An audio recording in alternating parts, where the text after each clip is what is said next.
Quantas vezes alguém realmente se interessa pelo teu cansaço, pelo teu medo, pelo teu silêncio interno? Você se reconhece nisso? Talvez você seja essa pessoa, a que resolve tudo, organiza, antecipa, a base da casa, o elo da família, o pilar da equipe de trabalho. É aquela pessoa que mantém a rotina funcionando enquanto a própria vida se dissolve entre tarefas e responsabilidades, né? E, ironicamente, você é a mais esquecida na hora de ser cuidada. Não é incrível isso? Não é loucura? Você vive para garantir que todos estejam bem, mas e você? Quem garante que você estará bem? Engraçado como, quando você passa anos se moldando para ser a filha boa, a parceira compreensiva, a amiga disponível, a mulher forte, existe um instante em que a ficha cai de um jeito quase cruel. Você percebe que sabe tudo sobre o mundo à sua volta, mas quase nada sobre você. E essa sensação de ter vivido tanto para fora que esqueceu de olhar para dentro machuca mais do que qualquer cansaço físico, porque expõe uma verdade que você sempre tentou empurrar. Você se perdeu tentando ser tudo para todo mundo. E a parte contraintuitiva é que não foi falta de amor, foi excesso. Excesso de entrega, de presença, de responsabilidade. Você virou especialista em colocar as necessidades dos outros na frente das suas, enquanto ia se apagando pedacinho por pedacinho. Só que chega uma hora em que o corpo cobra, a alma grita e o silêncio pesa. E é nesse ponto que você começa a se perguntar: e agora? Quem sou eu? Se isso toca alguma coisa aí dentro, fica. Essa conversa é para você. Sabe aquele momento em que você olha para a própria vida e percebe que sabe exatamente do que todo mundo ao seu redor gosta, mas não faz ideia do que você gosta? É como se em algum ponto do caminho a dor de esquecer de si mesma tivesse virado rotina, tão natural quanto respirar. E isso pesa. Porque quando você passa anos vivendo para administrar o humor dos outros, atender expectativas, evitar conflitos e tapar buracos emocionais alheios, algo dentro de você começa a desaparecer devagar. Uma espécie de perda de identidade emocional que chega sem aviso, mas vai ficando permanente, profunda, silenciosa.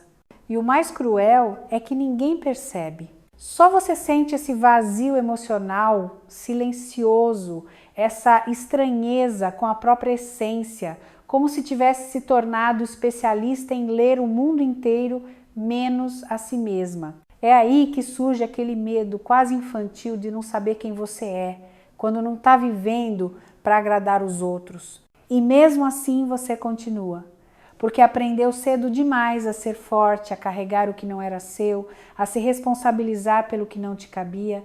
O preço? Uma vida guiada por obrigação, onde a culpa por se priorizar vira sua carcereira emocional. E parte de você sabe que isso não é vida, mas não sabe mais por onde voltar. E é exatamente aí que nossa conversa começa. Tem uma história que sempre me vem à mente quando falo sobre isso, e talvez ela pareça assustadoramente familiar para você.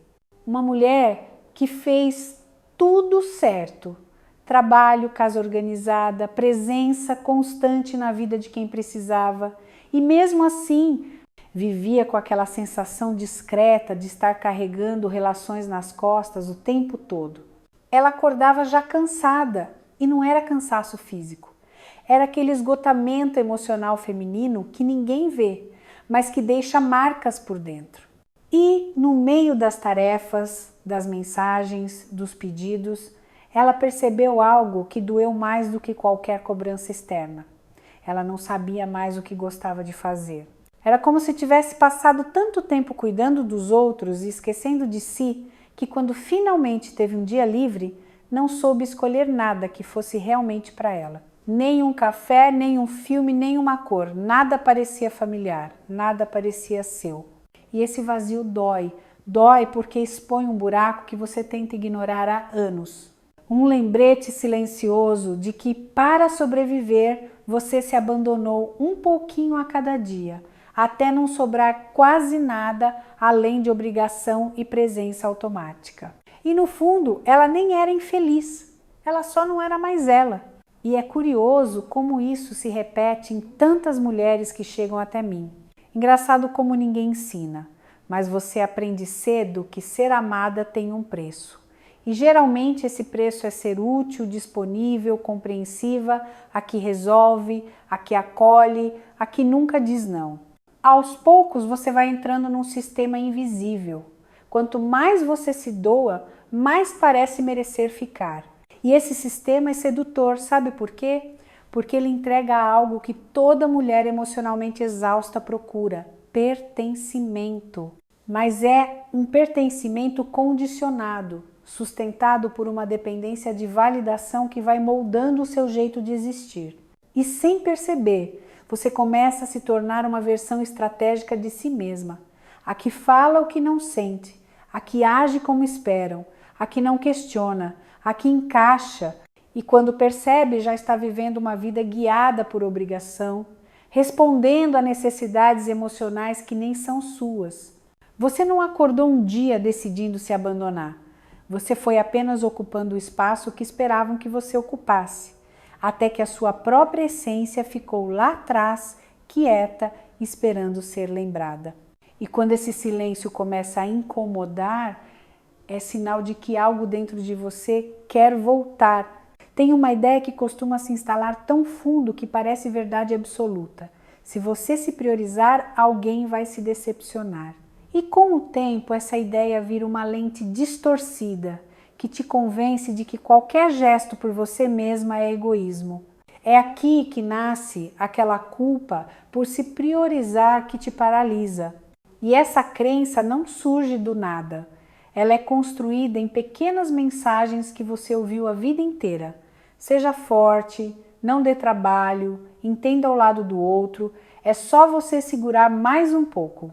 Então você aprende a medir seu valor pelo quanto aguenta e não pelo quanto vive. Só que essa lógica é perversa, porque quanto mais você tenta não decepcionar ninguém, mais você vai se decepcionando.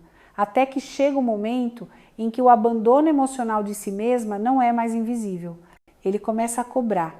Cobra no corpo, cobra no humor, cobra na energia, cobra na vontade de existir. E o mais triste, você acha que isso é normal? Acredita que toda mulher precisa pagar esse preço para ser amada, reconhecida ou pelo menos tolerada. Mas essa crença não te protege, ela te prende. E quando você percebe que nunca se cobrou tanto quanto cobra a si mesma, algo dentro de você começa a questionar se essa é realmente a única forma de existir. Quando começo a explicar isso pela neurociência, tudo fica ainda mais claro. O cérebro aprende por repetição. E se você passou anos respondendo às necessidades dos outros antes das suas, ele cria um caminho automático, um hábito emocional, algo que te empurra para o mesmo lugar sempre que surge um conflito interno. E esse caminho é reforçado por um mecanismo muito simples: recompensa.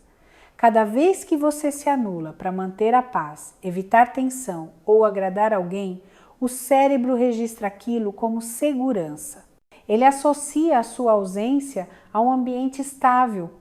Por isso, tantas mulheres falam desse medo de não saber quem você é quando finalmente param. O cérebro não está tentando te machucar. Ele só está te mantendo no que é familiar. Mesmo que o familiar seja dor, mesmo que o familiar seja um vazio emocional silencioso que drena a sua vitalidade. Com o tempo, a plasticidade emocional se reduz. Você vai perdendo nuances, desejos, impulsos criativos. Não porque eles sumiram, mas porque ficaram soterrados debaixo de anos de sobrevivência emocional. E olha que curioso, quando você começa a se mover em direção à própria identidade, o cérebro estranha. Resistir ao novo não é preguiça, é neurobiologia. Por isso essa jornada exige compaixão, não força bruta.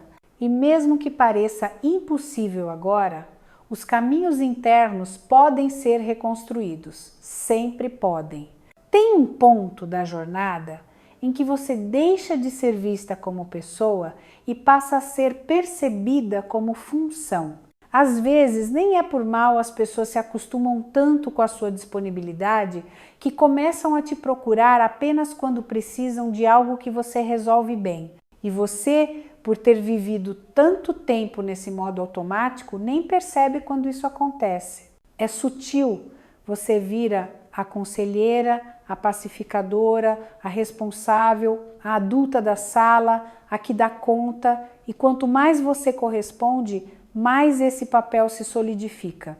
Até que chega um momento em que você percebe que não sabe mais existir fora dessa imagem. Uma vida construída para servir e não para sentir. E é aqui que a perda de identidade emocional se torna evidente. Não porque você não tem essência, mas porque ela foi empurrada para o último plano. É como se você tivesse se tornado o manual de uso emocional das pessoas ao seu redor, carregando relações nas costas enquanto ninguém carrega nada por você. O problema é que quando você vira função, os outros se esquecem de perguntar como você está. E pior, você mesmo esquece. Passa a medir seus dias pelo quanto produziu, ajudou, resolveu. Não pelo quanto viveu. E quando esse reconhecimento condicionado começa a perder o brilho, o silêncio de dentro fica alto, muito alto.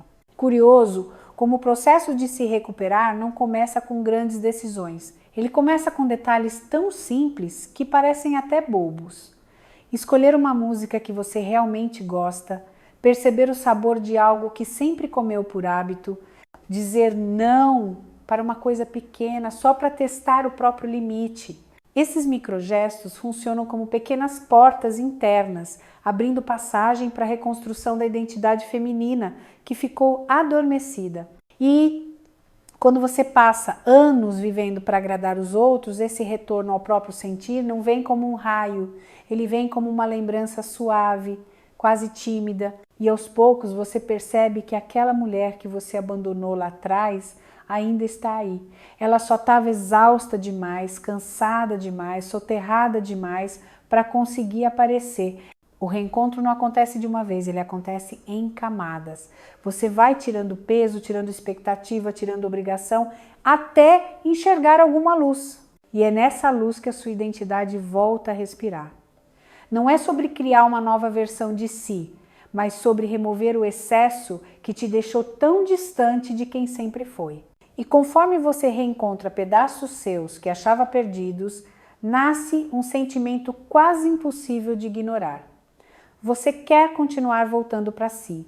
Quando eu falo em passos práticos, não estou falando daquela lista enorme de obrigações que só aumentam o peso nos seus ombros. Falo de movimentos pequenos, reais, possíveis, que te devolvem a sensação de existir. Coisas simples como separar 5 minutos para fazer algo que não serve a ninguém além de você. 5 minutos para respirar sem culpa. Outro passo poderoso é observar onde você diz sim por medo e onde diz sim por vontade.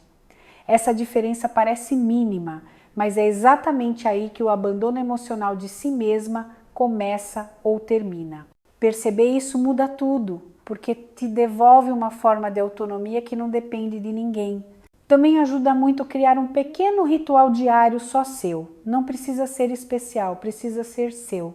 Um chá, uma caminhada curta, escrever 3 linhas sobre como você se sente. Esses gestos quebram o automatismo da vida guiada por obrigação e mostram ao cérebro que existe espaço para você dentro da sua própria rotina. E quando esses movimentos se repetem, algo silencioso começa a acontecer. Você passa a se reconhecer, não porque fez tudo certo, mas porque finalmente se colocou na própria equação da vida. E, a partir daqui, cada escolha vira uma semente. Existe um momento doloroso, mas completamente necessário nessa jornada. Encarar a fantasia que você carregou por anos. A fantasia de que se você cuidasse o suficiente, amasse o suficiente, aguentasse o suficiente, em algum lugar lá na frente você seria vista, reconhecida, valorizada. Essa ideia dá força até virar prisão. E quando você começa a despertar, percebe que grande parte do seu esgotamento emocional feminino veio justamente dessa esperança silenciosa, dessa expectativa de que alguém um dia retribuiria tudo o que você fez sem que você precisasse pedir. Só que a realidade é que muitas relações foram sustentadas por você e só por você. E aceitar isso dói mais do que admitir o cansaço. O luto aqui não é por pessoas, é pelo papel que você tentou desempenhar para ser amada. É pela versão esforçada demais que acreditou que precisava se diminuir para caber nos espaços dos outros. É pelo sonho de que um dia alguém te devolveria a mesma entrega que você ofereceu por tantos anos. E quando essa fantasia cai, sobra a verdade. Uma verdade que assusta, mas liberta. Porque é só quando você para de esperar do outro que finalmente consegue voltar para si. E é nessa volta que a sua força real começa a aparecer. Algo que sempre funciona e que transforma de forma muito mais profunda do que parece é fazer um pequeno inventário de si mesma. Nada complicado. Apenas listar, com gentileza, 3 coisas que você fazia e amava antes de começar a viver no automático. Não importa se são simples, importa que eram suas.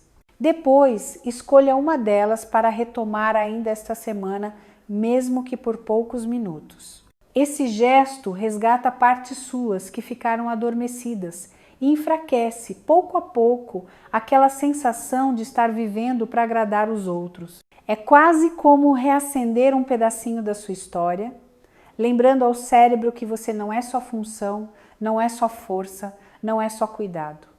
Você também é desejo. E, para ampliar esse movimento, escreva uma frase curta que represente sua intenção para os próximos dias.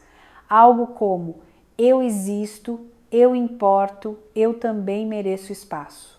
Isso ajuda a diminuir o ciclo automático do cuidar dos outros e esquecer de si, criando um novo espaço interno onde você começa a ser vista por você mesma. E conforme você repete esse ritual simples, percebe que devagar o peso diminui. Não porque o mundo ficou mais leve, mas porque você deixou de carregar tudo sozinha. E cada vez que você escolhe algo que é seu, você se escolhe também. No fim de tudo, o ponto mais importante não é voltar a ser quem você era, é permitir-se descobrir quem você é agora, sem a pressa de corresponder, sem o medo de decepcionar, sem a obrigação de carregar o mundo inteiro nos ombros. Existe uma liberdade quieta quando você começa a se priorizar sem pedir desculpa, quando entende que não é abandono se finalmente deixar que cada um segure o que é seu. E talvez você ainda esteja caminhando com cuidado, tateando no escuro, estranhando essa nova forma de existir. Mas existe força nisso também. Força em admitir que por muitos anos você se perdeu sim, mas que agora está disposta a se reencontrar. Força em reconhecer que ficou exausta emocionalmente tentando manter tudo de pé e que agora chegou sua vez de respirar. Enquanto você me escuta, eu só queria te perguntar uma coisa bem simples. O que você pode fazer hoje, não amanhã que te devolve um pedacinho de si? Qual gesto pequeno pode lembrar ao seu corpo que você está aqui, viva, presente? Responder isso muda a sua semana e talvez mude bem mais do que isso. Se isso tocou algo em você, compartilha comigo nos comentários. Às vezes, uma frase sua abre portas enormes para outras mulheres que estão vivendo exatamente o que você sente agora. E se quiser continuar esse caminho de volta para si, se inscreve no canal e ativa as notificações. Ainda temos muito para conversar.